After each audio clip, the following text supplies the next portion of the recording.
The digital age brings with it a whole new range of opportunities, and the young millennials are grasping at them. Tonight on City Pulse, Kieran Scoom Prescott gives us an insight into one of the new professions of the digital age. Also tonight, hundreds took part in the annual Clean Up the World campaign over the weekend. But how deep does this go? Perhaps it's the policies that need to be binned and recycled? Stay with us. City Pulse starts right now.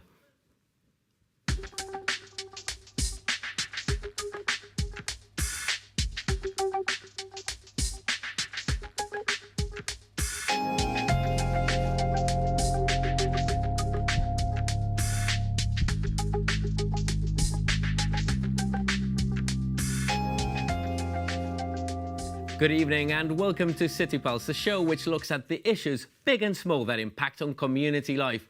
As we've been saying over the last few weeks, this year we want to make you the bigger protagonist. Get in touch with us and tell us about those issues that irk you, those things that you think need changing, and also, why not, tell us about the positive things as well. And your personal stories. Remember, we have all the unique... We all have unique insights and experiences, rather. And in sharing them, you could inspire or help someone out. Who knows? Get in touch with us. You can email us at citypulse@gbc.gi, engage with us on social media using the hashtag GBCCityPulse, and of course, you can always write to us. We're still at the address, the forever address, 18 South Barrack Road. And this week on the show, we see the return of a City Pulse veteran. She's been busy launching her novella in the UK, making TV appearances, and working on a number of exciting new projects. Making her first appearance this season, the Guardian of the Upper Town, Rebecca Falla. Rebs, good evening. Welcome back. I didn't... What an intro. You good?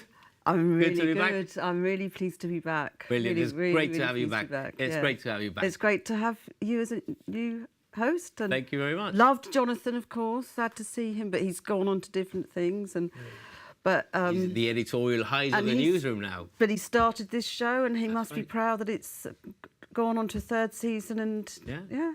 It's great. I've loved the first two episodes. Thank you very much. Brilliant. Really, Thank you very well much. done. And also returning this week, we've got Dylan Trenado, whom you met last week. He's back on the sofa because he's got a digital insight. And today's show is all about that. Dylan, how was your first show last week? I loved it. Yeah.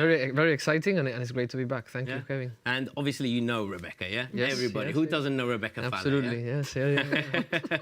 We've dealt with each other before. Yeah. In terms of tourism. And hopefully we will do exactly some new projects in the future. Absolutely. As well. Brilliant. Looking forward to it. Yeah, me too. Rebecca, tell us a bit about what you've been up to. We last saw you in March. Oh, well, I book, launched yeah? my Renault 5 in Blackwell's bookshop in Portsmouth University. Went down really well, and then I had this sort of weird TV experience, that's right. local TV.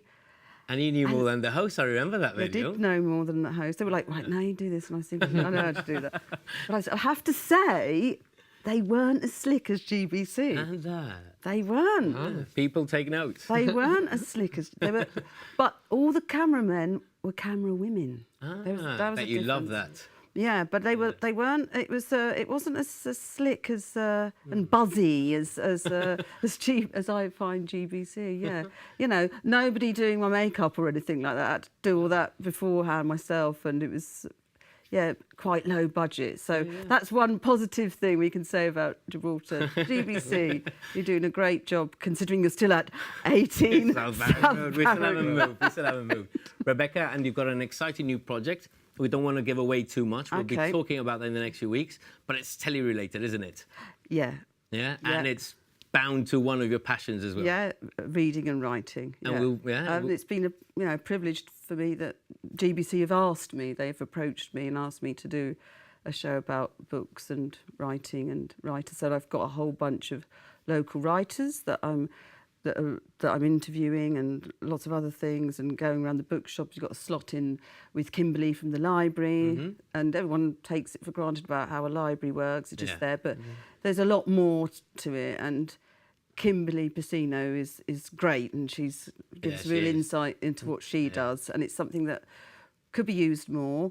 And I hope that when they see her slots on the show, that they'll think, oh yeah, I'm going to go and use that, or tap into her knowledge. Yeah. Great gal. Actually, we talk about Gibraltar. We'll have to get her on, actually. Yeah, well, Gibraltar being a small community, actually bumped into her on Saturday night. We had a good chat.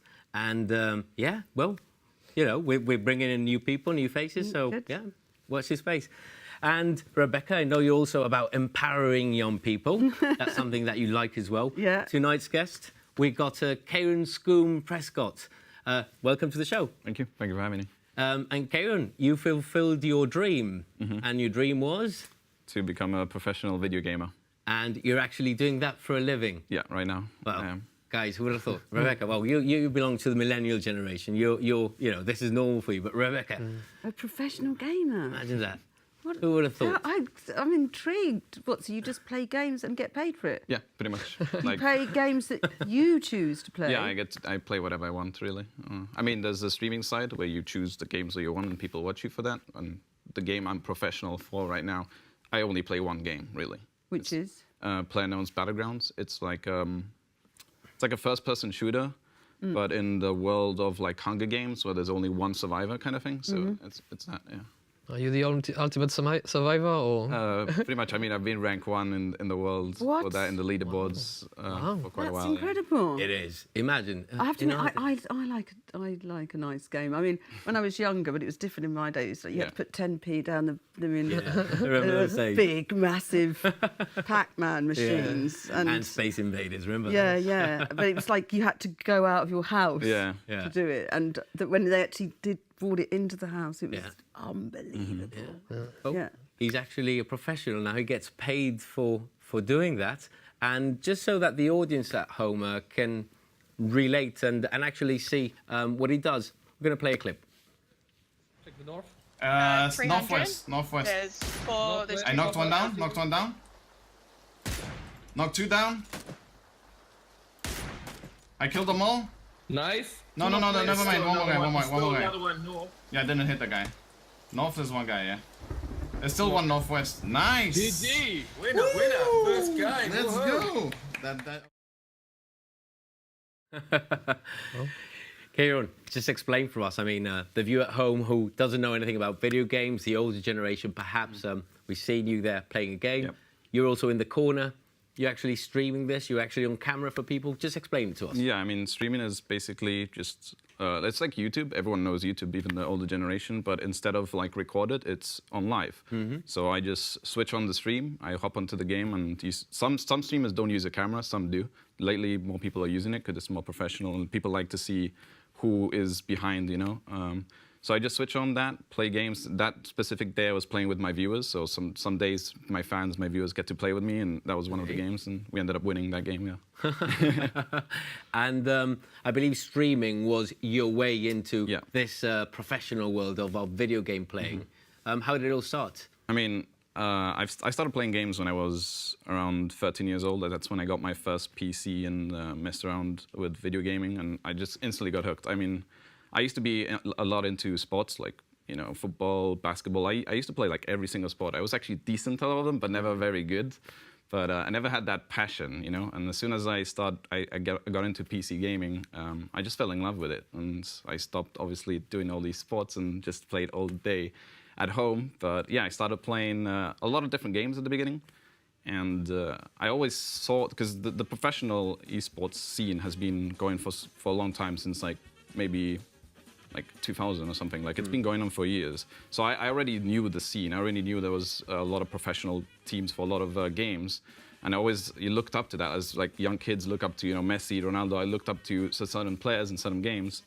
And I never really got into any specific game that I was like, this is my game, you know? So yeah, I mean, I started streaming about 2 years ago now, like March, April 2015. I just started streaming as an entertainment, as just a funny thing. Like, I was. Because people can obviously, you don't have to work within this realm to be able to stream. This is something anybody can just, with the right equipment, can do themselves. Yeah, anyone literally can hop on if you have a PC. Just if you want to have a camera or not a camera. Just if you want to showcase your skills in the game, or if you're an entertainer, if you're a funny guy, you can go there and just broadcast it and see if people want to watch it. And in this clip here, I'm using the green screen and I'm just messing around. This was like a fun Friday thing I do. Every Friday I play new games. And here I just, you know, exploited the green screen and tried to have a little bit of fun for the viewers. And I'm just messing around, playing some music, and just like made my own roller coaster. This is just like the fun part of it, you know, the fun thing that people like to see. But also there's the competition, the skill that I like, you know, the tournaments and playing for that. So yeah. Yeah, and this is something, you know, other than the game playing as well, you become a bit of a showman as well. Yeah. I believe you started with trying to imitate. Yeah. I mean, the reason I started streaming was I joined this role play server, and basically it was full of a lot of popular Twitch streamers at the time. And this role play server, you pretend to be someone else and you make a story. It's like making a story for the viewers, right? It's that's what it is. And I was impersonating, like doing like an Arnold voice at the start. That's how it started for me. And everyone's like, "Oh, you should stream. You're very funny." And I just started doing that. You know, started being that character, doing a lot of role play. And then I switched on to another game. And this specific game had the competitive side of it. You know, it was beginning I started role playing, but then it had like some tournaments on the games called Ark Survival of the Fittest, and there was a lot of prize money for that. And I got my first taste of, you know, competing. I went to Shanghai, China, to compete there last year, a year ago now. This was paid by yourself because you were still not a professional in the. Yeah, this specific event was paid by the company of the game. They sent us over all the top teams. They paid for everything included. And we competed over there at a convention and for fans and stuff. So yeah. And was that the game that you know, brought you into this world as a professional? I mean, that was allowed you access into. Yeah, pretty much. Ark Survival Evolved, the Battle Royale game. It's the one that exposed me the most. That's the one I got really popular.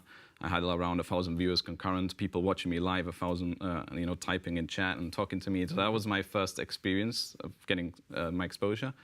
And then that game kind of died out. Like the devs kind of stopped doing tournaments and stuff. So early this year, I've been like messing around with games, but I never like knew what to play. And earlier this year, another game came out, which is called PlayerUnknown's Battlegrounds, which you just saw earlier. The one me shooting with the one with chicken dinner when you win. So that game came out in March, and it's the biggest game right now on Twitch. It has 1.5 million concurrent players live every day. It's a really huge game, and it's just growing and growing. And obviously, esports is getting into it. They want to do tournaments, and here we are. I mean, and from what you talk, you're talking to us about. It seems like it's like footballers. And you know your football. You guys know your football, yeah.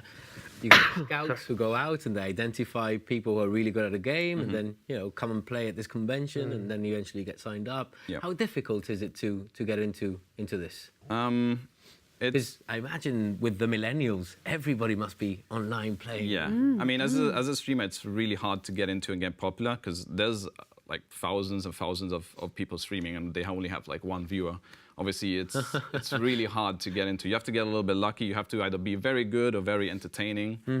So it can be at the beginning very luck, but if you're committed and if you keep grinding, eventually people pop into your channel and they tell their friends, and then more people pop in, and then you start growing on the list of the viewers. Yeah. And that's a streamer side. Obviously, in the professional, like I'm part of Team Liquid, a professional organization, and playing for tournaments. That obviously you have to be the best, right? You have to compete in the ladder rankings. You have to show your name, and then meet friends that create a team. And then once you create a team and you play some tournaments, these big organizations, this team just won this weekly tournament. Let's keep an eye on them, and that's how things go rolling. Yeah.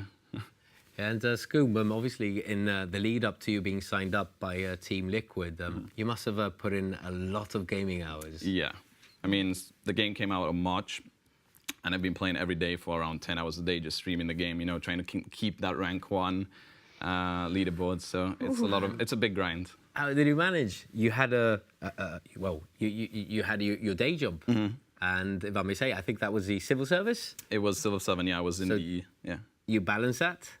I mean, initially, at the beginning, I was just playing games. I wasn't streaming back then.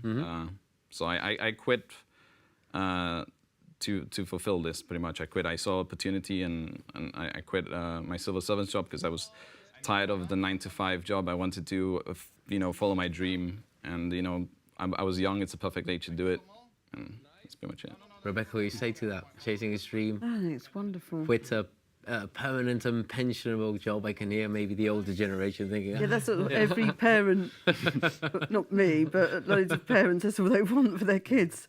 Come to get a degree, but then come back to Gibraltar and get a job in government. In government, PMC, yeah. Summer hours and all that Exactly. stuff. But well done. following your dream, and it's Definitely. not an easy, you know, well, it's, Hard industries to break and you've into. done so well in it as well. I've been lucky enough to, hard work pays off, I guess. It does. Yeah. It really does. That's a Boom, how really did your good parents story. react? I mean, they're really supportive. Obviously, they're like, every parent, get off your PC, get haciendo, like, what are you doing? You're wasting your life. But as soon as when I tell them something, my parents trust me, and when I told them this is what I do, I see a future in this, and it's my dream, they're really supportive. And you quit your job before you were signed up to Team Liquid? Yeah, I quit my job. So it's a bit of a gamble. It was, yeah. I quit end of 2014, so January 2015. I was unemployed. Yeah. Oh. And we've been talking about career spans, and what's the ceiling for this? I mean, footballers have to retire at a young age. Yeah. How old is a gamer? I mean, yeah. Obviously, that's the young generation's obviously going to be faster than the old ones. Right? They're going to have a faster reactions. Obviously, if a kid starts playing at 10 years old, the same game I'm playing, in 10 years' time, he's going to be much better at 20 years old than I am. I'm going to be old. So it's more or less the same as football, right? We don't know yet. I don't know. It's too early to say, but obviously in 5 years' time, I might not be a professional gamer. I might be a coach. I might be an analyst. I might be involved in something with that, but I don't know if I'm going to be a player. So the sector itself has a number of roles that you could occupy eventually and move into. Yeah. Dylan, you're into your digital world. What do you think of this? What do you make of it? Well, first of all, congratulations. I told you earlier on, and it's incredible to see how the digital age has transformed everything, and especially gaming. I'm into it a bit, but obviously I work more with the bloggers and the influence side of the business. But gamers-wise, I think I want to ask you a difficult question. Obviously, you might not be able to answer. How do you think you rank, like in the world? Would you know that? But ranking as a streamer, or ranking as a professional? As a streamer, for example. As a streamer, I'm not that popular. There's a lot more popular streamers, but I am partnered with Twitch. I have around like 200, 300 people that watch me concurrent every day. Okay. 30,000 followers. There's a lot more people. I'm like above average, you can say. Okay. Yeah. And as the team, like the professional side, I've been obviously rank one in solos for a while, and my team, I think we're one of the top teams in the world right now. So, yeah. Skoom, what does your contract entail? Right now, it's a 1-year contract. And you're living off it? Yeah, You're earning enough to live off that? Yeah, I have that and I have streaming. It's like two things right now. Streaming is more, it used to be my main source of income, my main, like, you can say job, hobby or whatever. But obviously now that I signed with Team Liquid, they are the ones, they pay me for everything and they give me a lot of sponsorship stuff. But yeah, I mean, streaming is like my side job now, and I'm focusing on becoming the best team we can possibly be for future tournaments and compete in that. Yeah.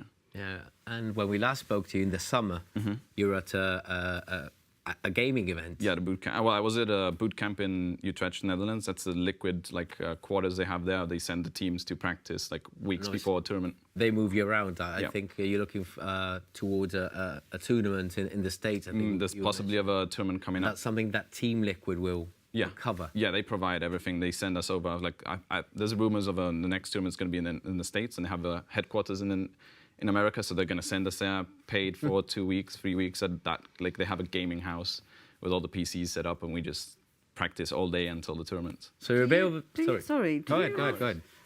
Do you get injuries? Like fingers and there's actually back?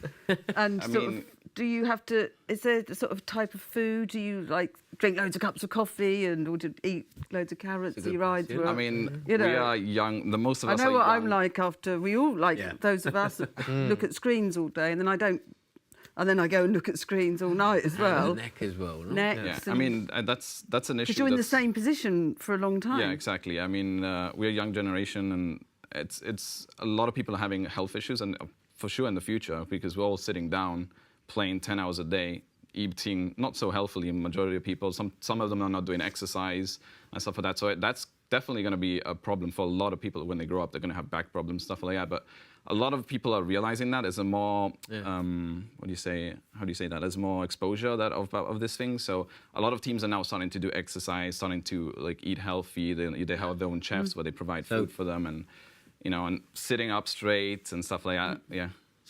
So they actually pamper you, and they donate chairs, and you get all sorts of freebies because you It's got just like the sort of sponsors. football. Remember the old school football where everyone would just smoke and drink at half time? It's like You know, all that. Remember, now look at Yeah. now look at it. Yeah. So they pamper you, they pay you, you're doing what you enjoy, you chase your dream, you secured it, and these guys who build you up, and you sort of become a superstar. Because video game players are now the new footballers of the digital age, Yeah. the new TV personalities, the new movie stars, yeah. Yeah. And you've obviously got fans as well. I mean, like a month ago, I went to Gamescom to play in one of the tournaments, and Gamescom is a convention of video games where they showcase all the new games, and there's a lot of people that go there, and obviously you meet fans there. You like I met a lot of people coming up to me to just say hi, sign. I'm a big fan of yours and stuff like that. I mean, I think we've actually got a clip there. yeah. There's one of my viewers that was at Gamescom. Or like streamers and stuff like that you've interacted with. Like that happened with me and a PUBG player, Spoon for Team Liquid. We walked by each other and and next thing you know, you're hugging somebody you never met before, and then. So I think that's one of the great aspects of it. This year at Gamescom, I'm doing lots of different stuff. I just came from a StarCraft Remastered show match on the Blizzard stage. Now I'm hanging out with you lovely people from ASC, having a good time at the stage. And, every year it's just crazier and crazier.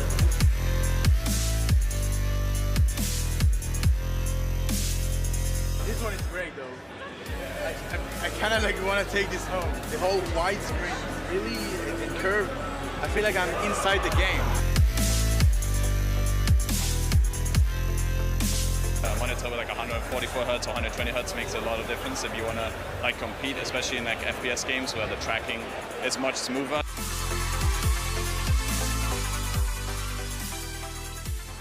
I must say, being on the stage here at AOC, it's crazy. There's so many people excited. And Thea, did you see her? Oh, wow. Complete celebrity. Yeah. Complete No, all celebrity. those fans. All that. Brilliant. Amazing. Who would have Great thought, fun. huh? Yeah. Who would have Who would thought? have thought? And Please, Mac. we've met him. We've met him. And I believe you're the first Gibraltarian to actually work professionally in this industry Yeah, I think so. Yeah. and earn a living. And wow. Living the dream, yeah. So what's next for you? Just continue practicing with the team, just looking for forward future tournaments and just trying to keep up to date and become the best team and stuff like that. Just practice. The same as footballers and other professional athletes, just every day, trying to improve and go from there. And do you think you'll be doing this for a long time, or do you envisage a time when you might think, the older generation might think differently? So Yeah, I feel this age, this digital age, and all the esports it's going to grow. I feel like it's just going to keep going and going and going. Like every year, the prize money is going up. There's more players.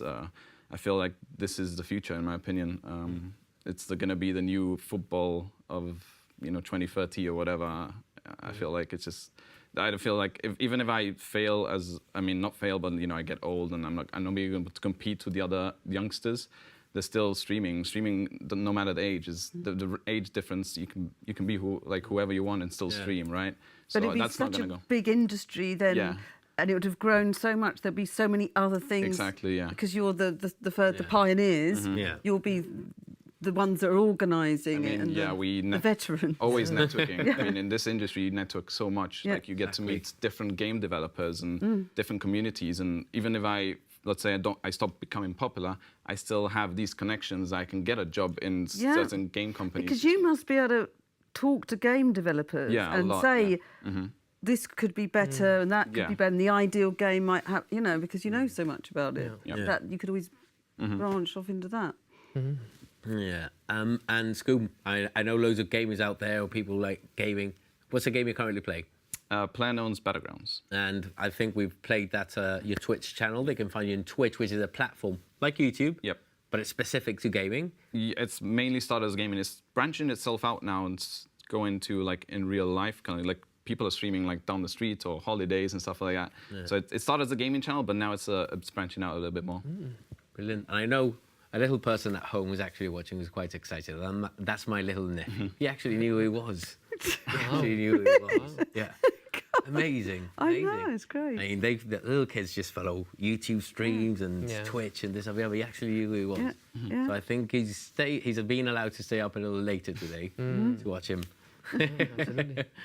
Scoom, we said before, on City Pulse this year, we're keeping our conversations open. We definitely want to follow your story, so, keep us posted on what you're doing next, yeah? Will do, yeah. And hopefully we'll have you back on the sofa telling us, and you moved on to bigger and better things even, yeah? Oh, Thank you very much. Thank you very much for coming on. And this is, guys, well, Rebecca, this is like your debut. We have a new section now. We've done away with Who Said What, and we're now showcasing and discovering and exploring the hidden corners of Gibraltar. It's time for Where in Gib.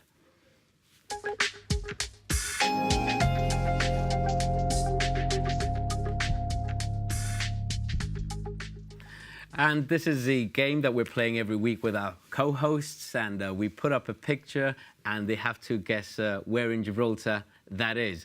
And before we put up that picture, I'm just talking to my crew back there.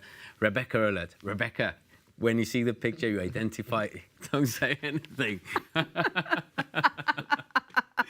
You keep it till the end of the program, yeah? Yeah. Okay, let's roll that picture. I think there you go, guys.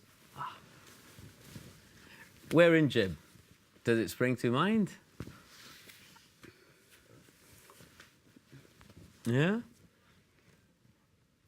Yep. Yeah? Okay, you've looked at it. Keep that image in your mind, and we'll be coming back to it at the end of the program, yeah? And this is where we're going to take a little break, and we'll be back into ask someone to make you a cup of tea because you won't have time to make one yourself.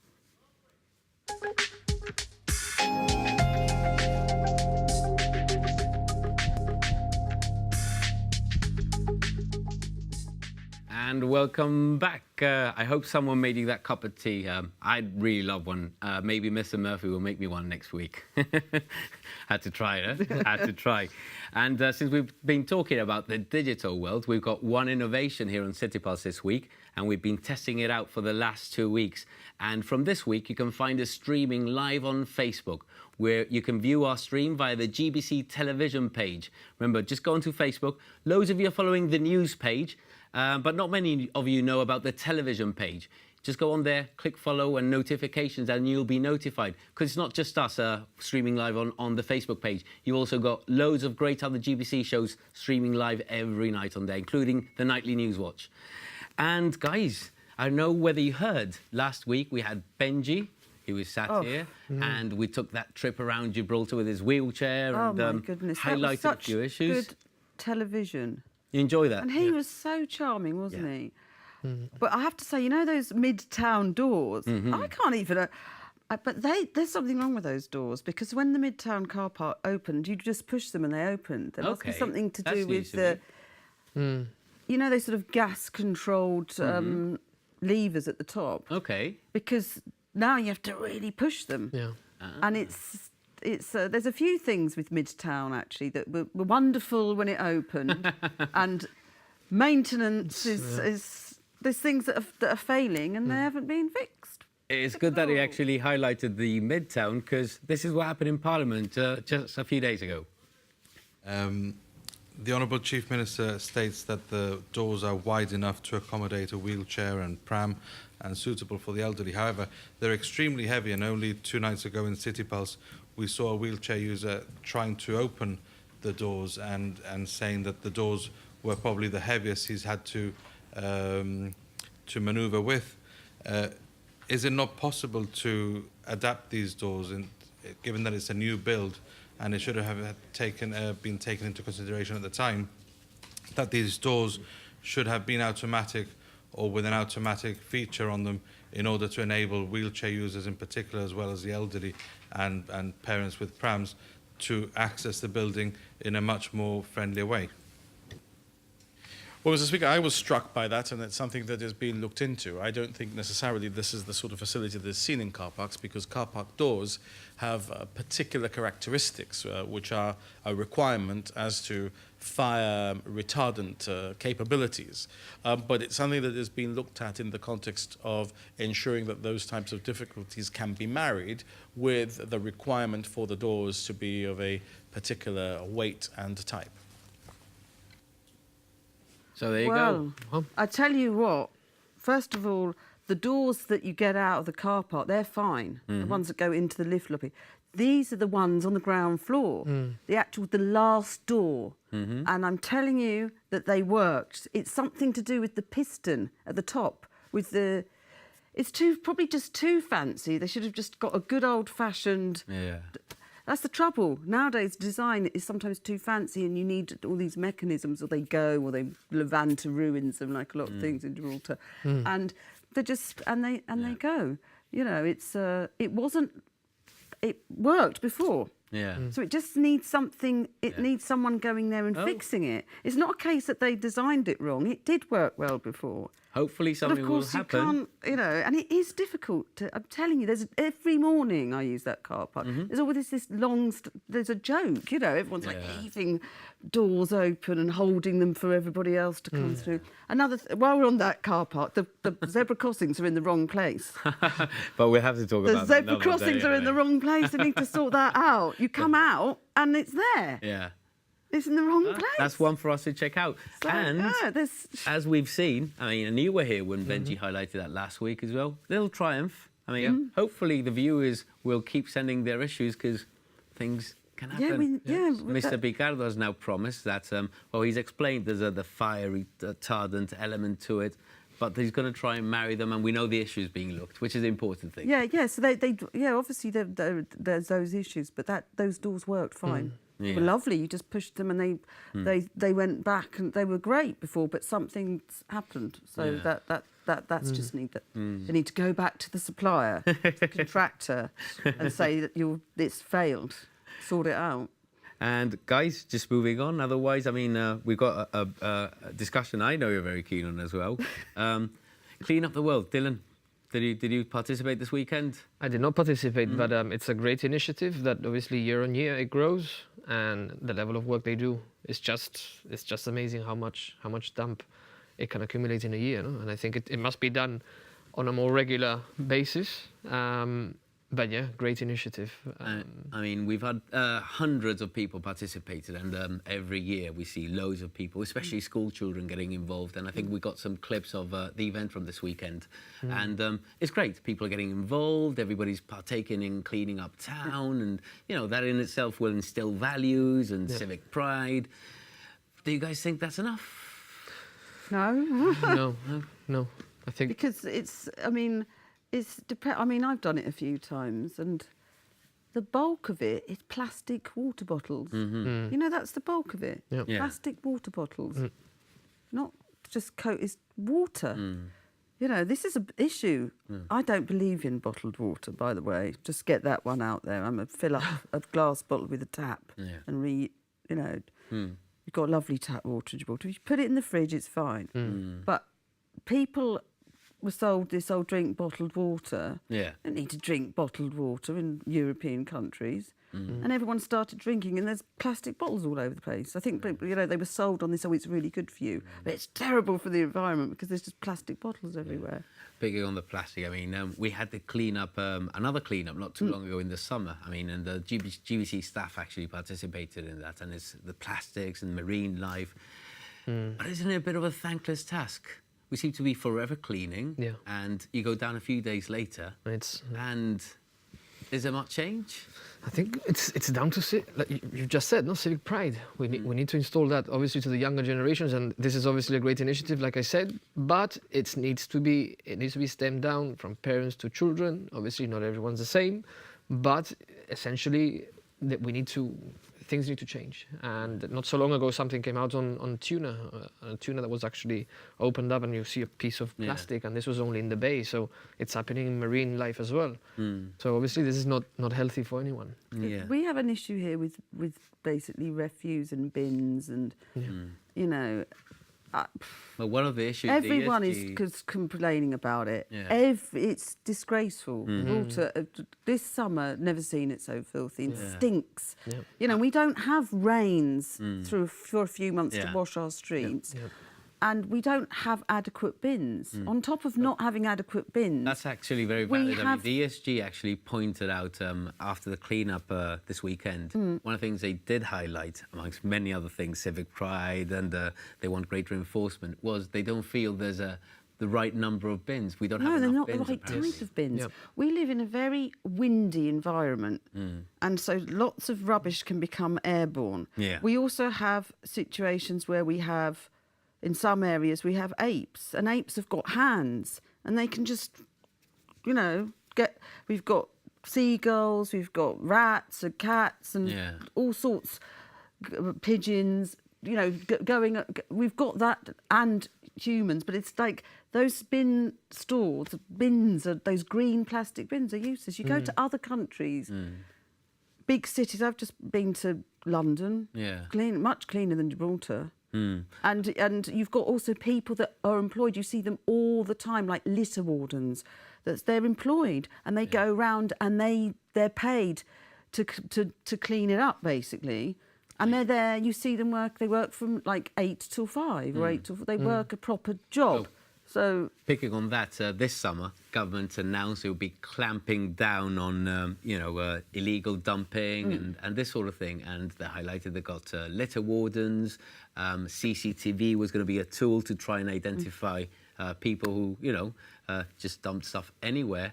And actually, this summer, there was a person who was actually went to court and got a conditional discharge.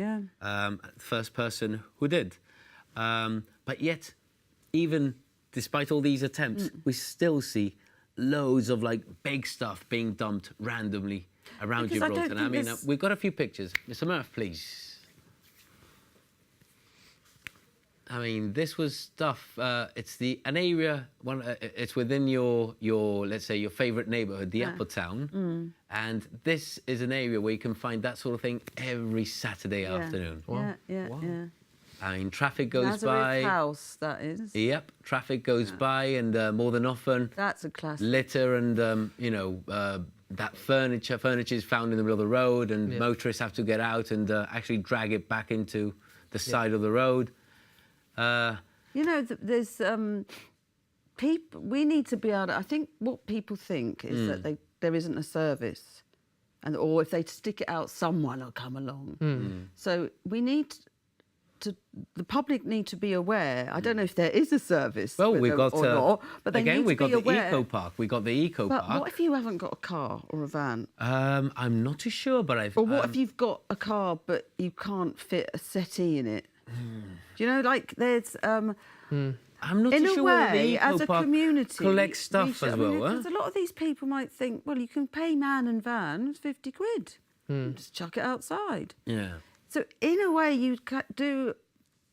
I'd like to see. Wouldn't mind taxpayers' money spent on that service where people could phone up. It's like that. But we've had that in the past, and I remember the early days of master service. They used to, you were able to call them up. They'd actually instruct you as to where to dump it within your neighbourhood, and they'd turn up at an appointed time and pick it up. Yeah, People it never happens took that in up. Spain. I mean, Yeah. we take people say all these things about Spain, but you've got a situation there, like in La Linea, for example, and San Roque. I know I've been dealing with something there.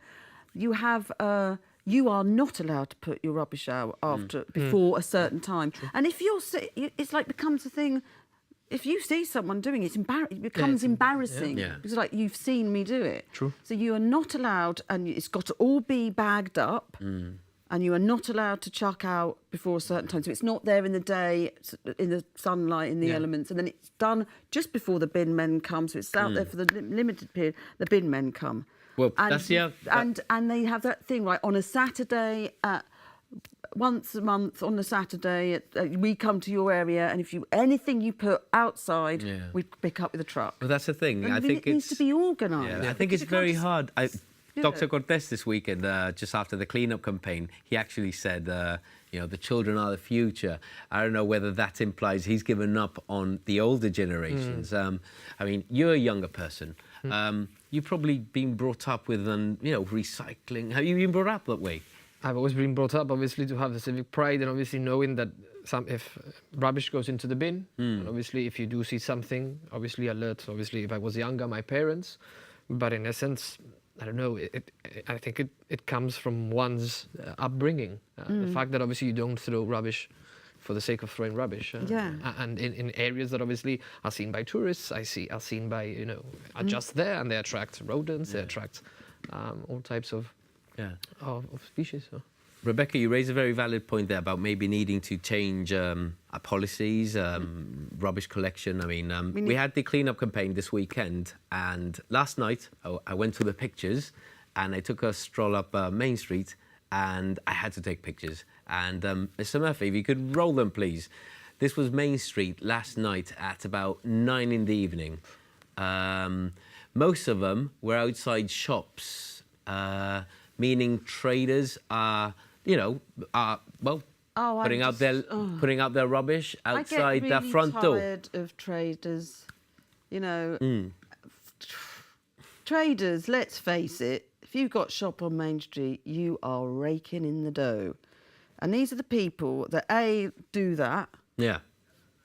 They can't be bothered to walk to a bigger bin store somewhere that's covered. Well... And they can't. And also, the other thing that they do is this whole thing of insisting that you need to drive down Main Street and deliver stuff, and then they're still. I mean, I know they've sort of changed it, but they haven't changed it. They've just shifted it all round to Irish Town. Well, that's the thing. It's just. I mean, right, we got. They've got a business. You making money. You've got the top road in Gibraltar. Come on, you know, if you need to go. Pay a member of staff to go in at 8 o'clock in the morning just to open up to let the truck unload. Do it. That's 1 hour extra, honestly, and it's greed. That's the thing. And I they mean, don't care. You see that outside. I get so annoyed with that. I mean, you got government on one part saying they're going to clamp down on illegal dumping, and someone's actually been taken to court over that. But traders are being allowed to place rubbish on their doorstep when you would think, there's various designated rubbish points around town. I mean, tourism is your thing. Yep. At the height of summer, I mean, shops close at 7 in the evening. We've got light hours well into the night, 9:30, 10. Tourists walk around in the evening hours, especially our neighbours to the north, Spanish, who enjoy that later street life. That's what they see. That's just an eyesore, I think. It's obviously you're walking down through Gibraltar's main street, and that's what you encounter. I remember when I was younger, and this has been happening for many years, obviously. When I was younger, I remember with my friends, we used to do like hurdles.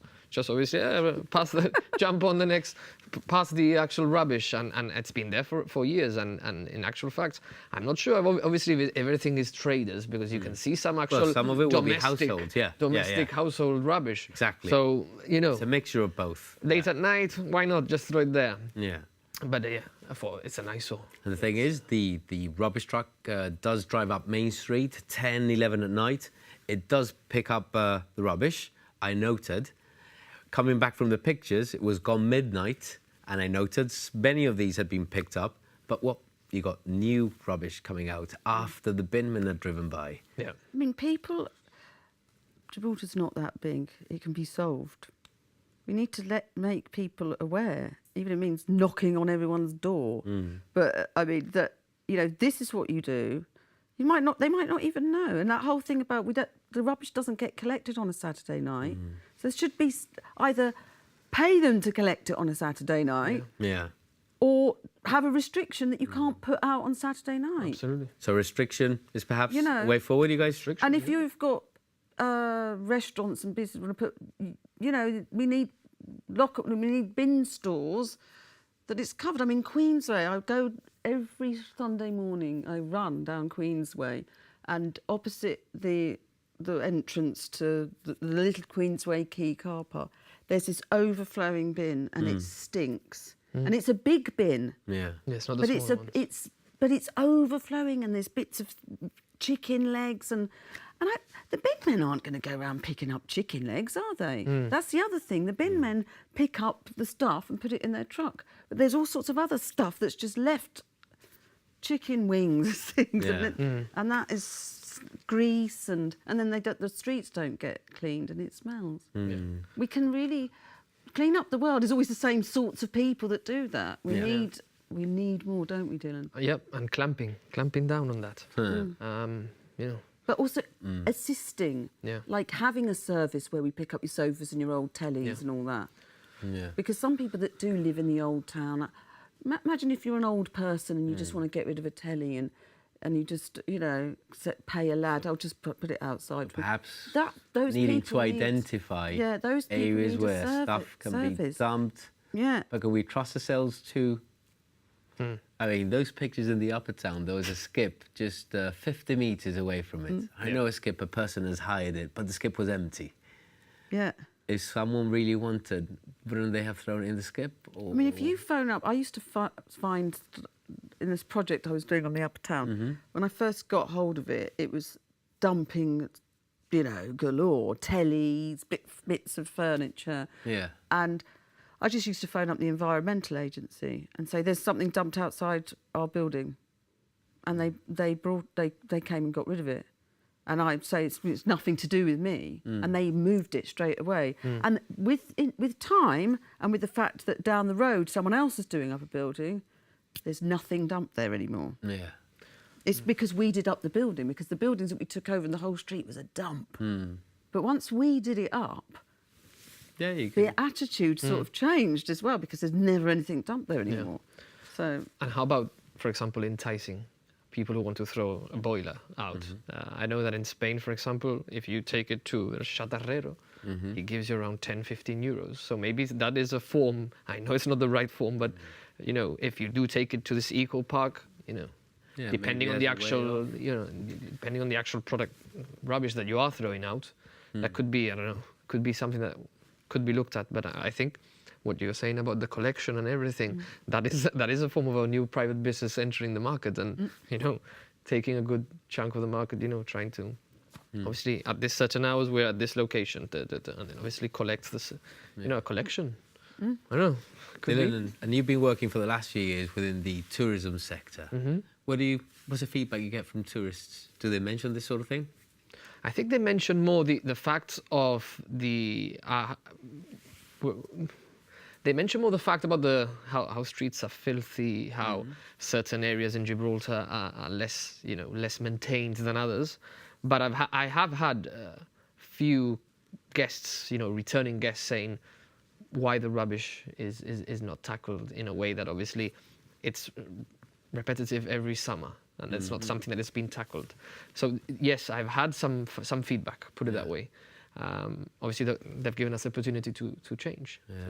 And ending on a bit of a positive note, I think we did note, I mean, and this year I was charged with the beach reports for Newswatch. So every week I was going around visiting all the different beaches. And the beaches, people, they weren't looking after the beach at the beginning of the summer. And there were complaints, and there were pictures going up on social media of beaches being left in a right state at the end of the beach day. But I think it improved. And those recycling bins got accommodated and placed in the beaches. I think it was midsummer, and it seems people have taken to it. So exactly, there was a positive initiative by the government, and it's little things like that, and then it becomes your built-in pride, and sooner or later, those people that think it's okay to leave it, they'll start diminishing. They feel embarrassed. It takes time, but you need the government to invest with the right facilities, like the right bins and the right size. So, well done, government, but bring some nice big bins with lids.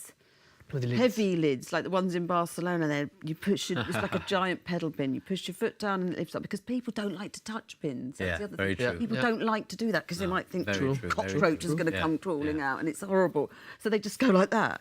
We've all done it. Bin store, it smells, it's horrible. But a nice bin, foot down, in it goes, lid drops down.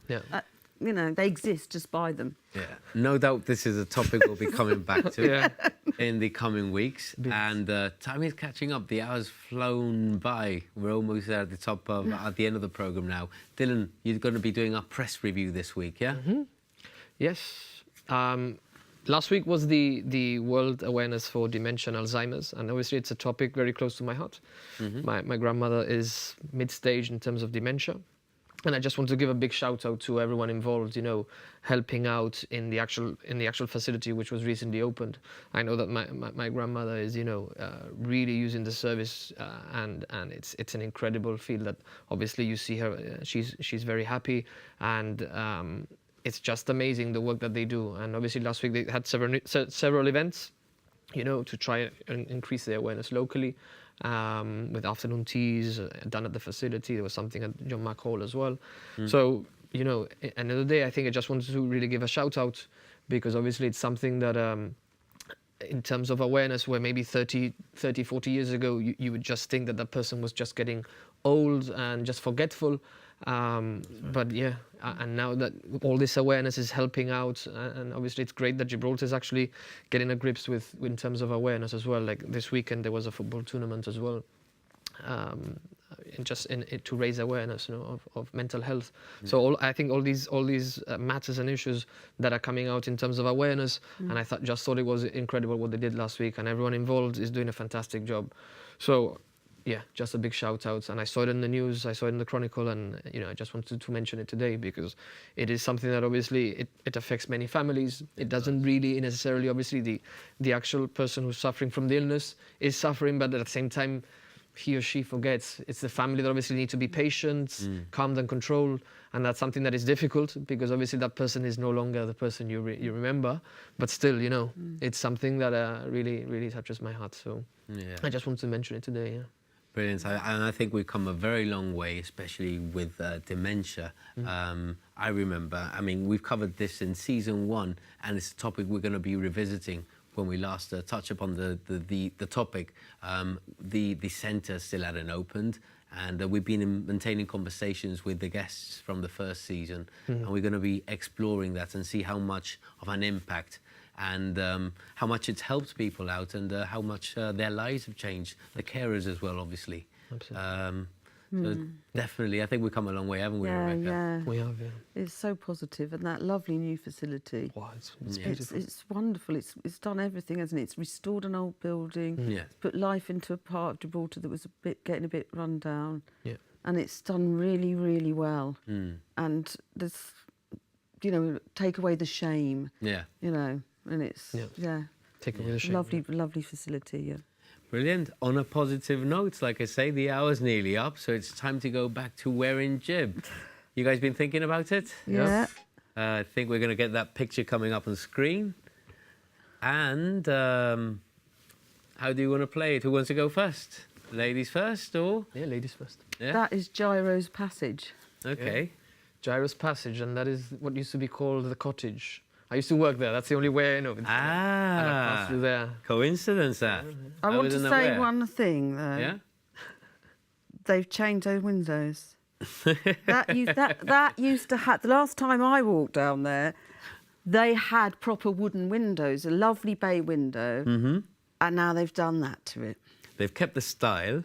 Yeah. It's not the same. But they wouldn't before. You cut, as a painstaking restorer of Victorian wooden windows, you can restore anything. There's just laziness and disregard for the old. So yeah, but it's still a nice little alleyway. It is, and it's a good shortcut for when you see someone in Main Street you don't like. Exactly. Yes. And I think, well, Dylan said it worked there, so obviously it wasn't going to be wrong. It is Gyro's Passage, and we've got 2 first points. The first 2 points, programme 3. High five. So you got to draw there. Rebecca always ahead, huh? You got to watch her. You got to keep an eye on her. She always has a thing with games. I'm trying to keep up. Guys, how did you find that? Rebecca, your return, your comeback, and Dylan's been great. Yeah. Likewise. Yeah, Thank you. really nice to share the sofa with you. Thank you. Did you enjoy that, Dylan? Yep, enjoyable, very enjoyable. And it's great to be beside Rebecca. Yourself, obviously, and Scoom. It was great. Yeah, I think it was a great I'm a bit starstruck. Yeah. That was a great story. I'm going to tell all my sons, maybe my son goes on all these things. Yeah? Yeah. Well, We've just shared that great story, and this is where I'm going to take the opportunity to invite viewers at home. You see, we're doing all sorts of people and personal stories on the show this year. We want to make you the bigger protagonist. Why not write in, share an experience with us, share an insight you might have. I think we all have a story within ourselves, and, you know, your story might be of value to another. Why not share it? And also keep on sending us those issues, big and small, that you can feel impact on community life. You saw it last week. We had a bit of a result. We were mentioned in Parliament. And all our contact details can be found on our website, gbc.gi. From the City Pulse cast and crew, many thanks for watching, and we'll see you in 7 days' time.